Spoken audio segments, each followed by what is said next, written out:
সোমবার বিধানসভায় বাংলা ভাগের বিরুদ্ধে প্রস্তাব আনতে চলেছে তৃণমূল। ওই দিন বিধানসভায় বন মহোৎসবের অনুষ্ঠানে উপস্থিত থাকার কথা মুখ্যমন্ত্রী মমতা বন্দ্যোপাধ্যায়। বাংলা ভাগের বিরুদ্ধে আনা প্রস্তাব সংক্রান্ত আলোচনায় অংশ নিতে পারেন মুখ্যমন্ত্রী। এদিকে তৃণমূলের প্রস্তাব প্রসঙ্গে রাজ্যের বিরোধী দলনেতা শুভেন্দু অধিকারীর বক্তব্য, বিজেপি বঙ্গভঙ্গের পক্ষে নয়, বরং উত্তরবঙ্গের বঞ্চনা, বাংলাদেশের সীমান্ত দিয়ে রোহিঙ্গা অনুপ্রবেশ নিয়ে চিন্তিত। তার দাবি, ৭২টা জায়গায় কাঁটাতারের বেড়া দেওয়ার জন্য বিএসএফকে জমি দেওয়া হচ্ছে না। পশ্চিমবঙ্গের নিরাপত্তা ব্যবস্থা নিয়ে বিজেপি বেশি চিন্তিত।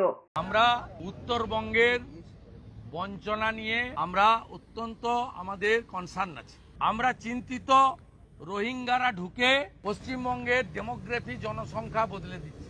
আমরা চিন্তিত ৭২টা জায়গায় মমতা ব্যানার্জি জমি দিচ্ছেন না বিএসএফকে বেড়া করার জন্য।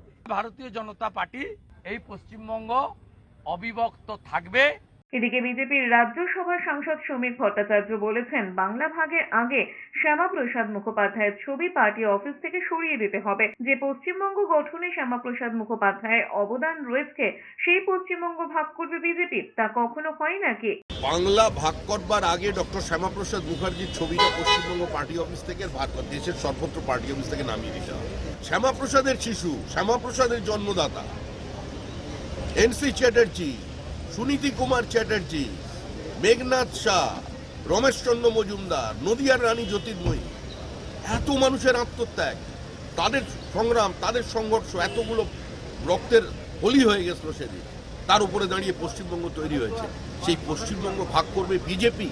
প্রধানমন্ত্রীকে চিঠি লিখে উত্তরবঙ্গের কেন্দ্রীয় প্রকল্পগুলিকে উত্তর পূর্ব ভারতের প্রকল্পগুলোর অন্তর্ভুক্ত করার সুকান্ত মজুমদারের প্রস্তাব ঘিরে বঙ্গভঙ্গের বিতর্কের সূত্রপাত।